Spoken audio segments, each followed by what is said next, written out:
the Trump election campaign was a great drama, and there was a kind of victimized femininity, let's say, on the Democrat side, with Kamala Harris and her cohorts really emblematic of that. And then what did we have on the Trump side? Well, one of the most dramatic portrayals, maybe the most dramatic portrayal of what we had on the Trump side, was Trump's response to being shot. It was like this. Yeah. Right? Go to hell. You're not stopping me, no matter what. As Musk pointed out, that's not staged. And, you know, it was so interesting watching the victimized Democrat response to that, because their response was open-mouthed amazement that anything like that could even be possible. It must have been a hoax, because no one could possibly react like that. Yeah. It's like, well, wrong.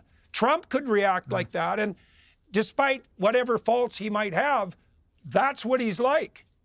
He got up and said, "You're not stopping me no matter what."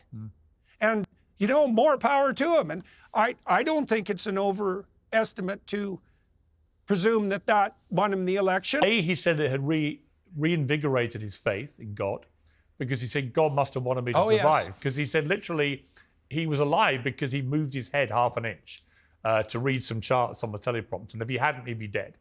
And secondly, that he, you know, I said to him, amazing you're back out doing rallies so soon. And he went, well, I knew if I didn't do it quickly, I may not ever do it, which I thought was one of the very few times I've seen any vulnerability for Trump. But of course that. But the balls, not just to stand back up when he got shot, to stand back up saying fight, fight, fight, when he didn't know if there were other shooters out there. But secondly, to get back on a stage in front of 20,000 people, none of whom you know, a week later, and to keep doing it, sometimes much bigger crowds, especially when there was a second attempt to kill him a few weeks later, where literally a Secret Service agent walking ahead of him on a golf course saw the barrel of an AK-47 poke out of a bush. And if he hadn't, Trump would have been there 4 minutes later and would be dead.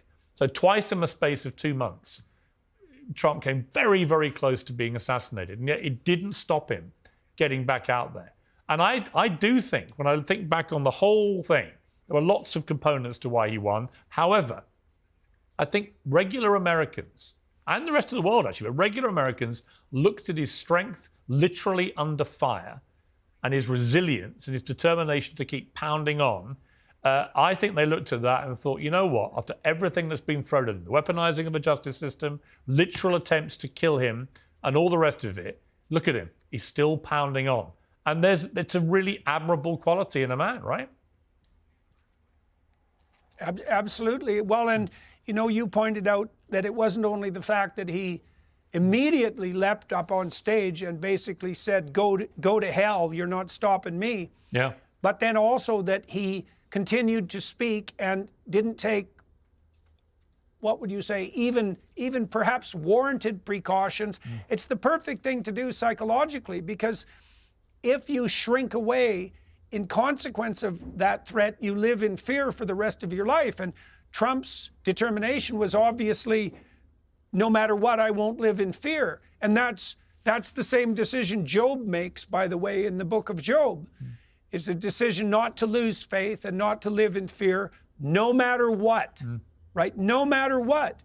And that is a manifestation of the spirit that is indomitable. And I think that is a reflection of the image of God. The divine providence with regards to Trump wasn't the fact that he turned his head at the proper moment. The divine providence with regard to Trump was that he jumped up immediately afterwards and said, "You're not stopping me." Yeah. Yeah, I completely agree.